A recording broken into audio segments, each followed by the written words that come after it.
Hey guys, Voodoo here to do an album review. Today I'm here to tell you about the latest from Voodoo Circle, Locked and Loaded, out January 15th on AFM Records. This album has 11 tracks, 52 minutes in length, and this is the band's 6th full-length studio album. Now this is a hard rock, heavy metal record, and I was not expecting anything else from this German band. What I wasn't expecting was for this album to be as diverse as it is. They really pushed the envelope, or they broke down the barriers and extended and expanded their sound and their reach in order to create an album that goes into different places. It really goes into different directions with almost every single song. So when you look at the structure of the record, this is not a linear album. It doesn't take you from point A to point B in the shortest path possible. It really takes you on a journey because each track pushes you in a different direction. It has a different feel. It has a different experience to it. And still, the album doesn't feel broken. It doesn't feel eclectic from a perspective of being perhaps a compilation. No, it still feels like a full-length album. All the songs, while having different identities, they all work well together in order to create this overall vibe, this overall atmosphere that really encompasses the whole record and brings some cohesiveness to the overall feel that this album has to offer to the listener. The way they did that is perhaps with using the same elements across every single song, but mixing them differently from track to track and allowing them to give a different vibe and a different experience to the listener as you go from one song to the next. That is key in order to allow the album to be as diverse as it is and as cohesive as it comes across. Now, as far as Soundscape is concerned, like I said, this is a hard rock, heavy metal record, but it's not just a hard rock, heavy metal record. There's a lot more to it.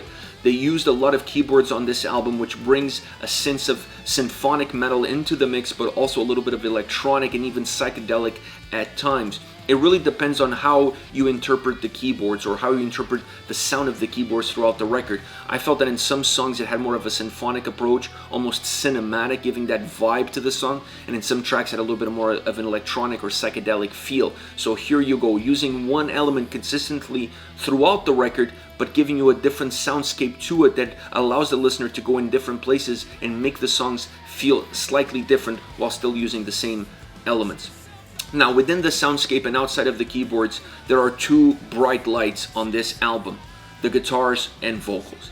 The guitars are extremely well recorded, well played, and well put together. They are, I wouldn't say the heartbeat, because like I said, the vocals and guitars are these two bright spots, but if one is the heartbeat, the other one is the blood that flows through it, and you can pick which one is which. But the guitars are phenomenal on this album, an absolute clinic from top to bottom. It doesn't matter if you look at the melodies, at the riffs, at the leads, the overall sound experience, how rich it is. The guitars are so rich in sound as you progress through this album. You can start to feel the volume, the power that they have, the drive, the force that they carry with every single track, and that always moves into the solos. They did a wonderful job capturing the vibe, the emotion, the atmosphere, if you will, that the songs have in the solos and really bringing them to the forefront, understanding the dynamic of the song, understanding where the song was, where it was going, and what could the solo do in order to elevate the track. That was always present throughout this record, and the guitars played a huge role in making the songs feel more vibrant, feel more alive.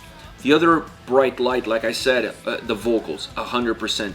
Consistent quality, top to bottom. And I love everything that surrounds the vocals. I love the use of backing vocals. Sometimes I felt they overused it because it was present on every single song, in some tracks more and some tracks less, so sometimes it becomes a little bit overbearing. But overall, the use of the backing vocals was really important to create volume, not necessarily to make the songs heavier, but definitely to make them thicker, to have a little bit more presence.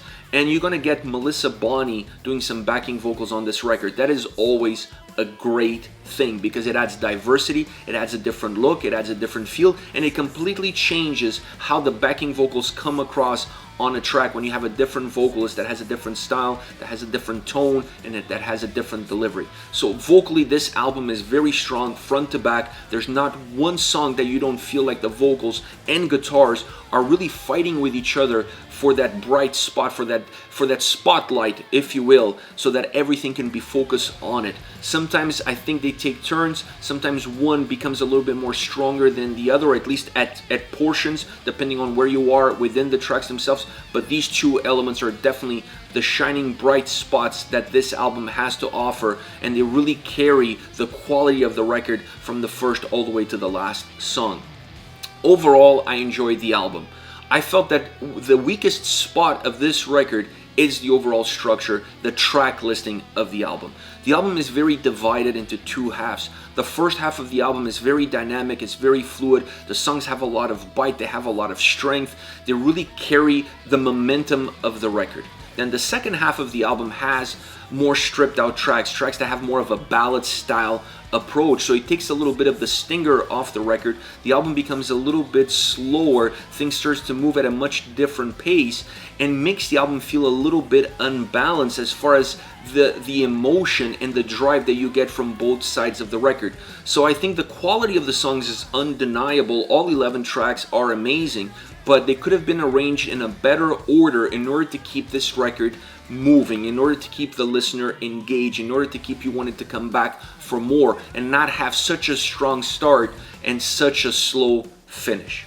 Now, as far as tracks goes, I want to start off with Flesh and Bone. This is the opening track. The reason I chose this song is not just because it's the opener, but because it's a song that encompasses everything that this record has to offer in it.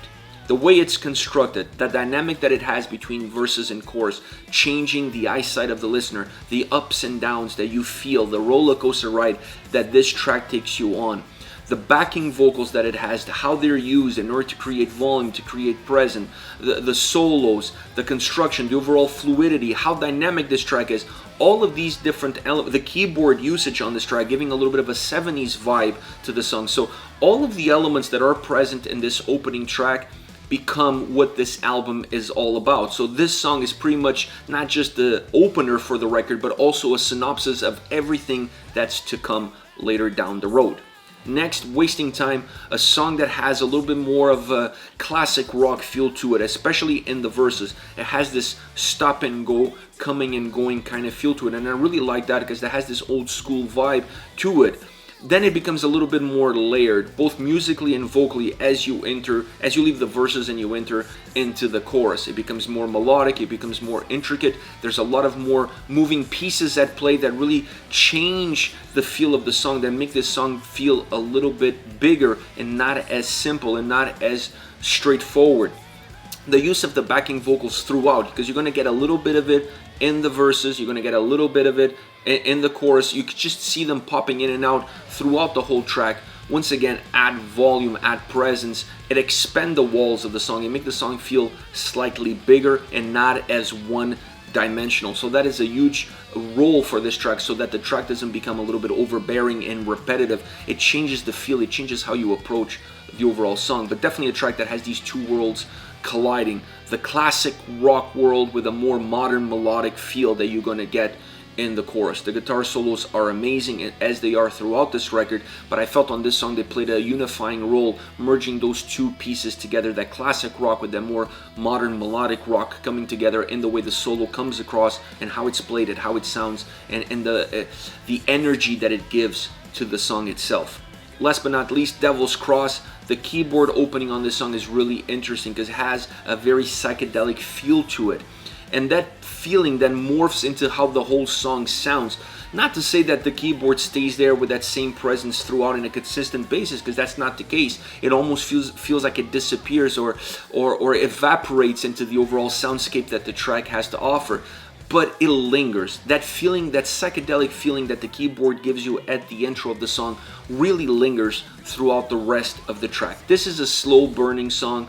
It really moves slowly. It feels stripped down at times, specifically in the verses. It really feels very stripped down. It has all the makings of a ballad. It has that style, it has that feel. I wouldn't go as far as to call it a ballad, but it's definitely a slow burning, very stripped down, melodic, introspective a track that has a little bit of a somber feel in its atmosphere and in how it comes across. But it's a very interesting track that still has strength, it still has power, it still explodes ever so slightly, more so in the chorus because the verses are just, like I said, very stripped down. But I really like the dynamic, I really like the feeling, the essence that this song has to offer. And that keyboard intro is really what sold me on this whole track. It changed how this track feels, it changed how I approached it, and it changed it from other tracks that had similar attributes to this one. This is it. Voodoo Circle, locked and loaded, out January 15th on AFM Records. Let me know your thoughts on the band, on the singles. Use the comment section below. I'll be reading those and getting back to you. Take care, guys.